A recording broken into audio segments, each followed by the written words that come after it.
Good day everyone, welcome to my channel. So in this video I will teach you guys on how to create a program that uses a function to subtract the difference of the two given numbers using PHP programming language. Before we start, I would like to say thank you so much to all my viewers, silent viewers and supporters in my channel. Thank you for watching my videos.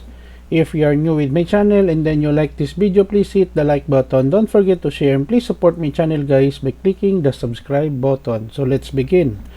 I will put a link in the video description where you can download the complete source code of our tutorial video for today for free in my two websites.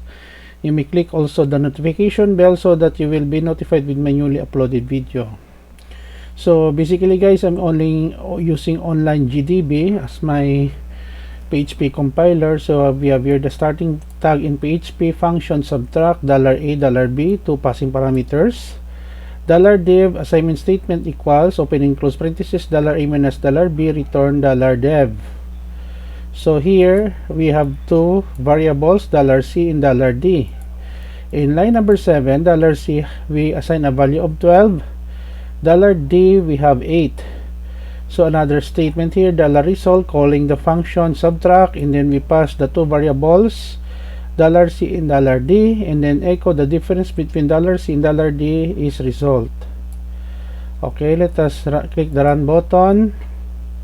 So the difference between 12 and 8 is 4, correct? So if we want to change the values, 100, and then this one we have 23.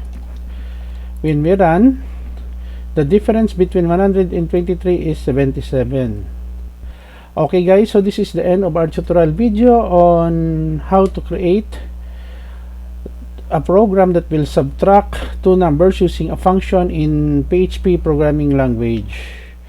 Thank you so much guys for watching. I will put a link in the video description where you can download the complete source code of our tutorial video for today for free in my two websites.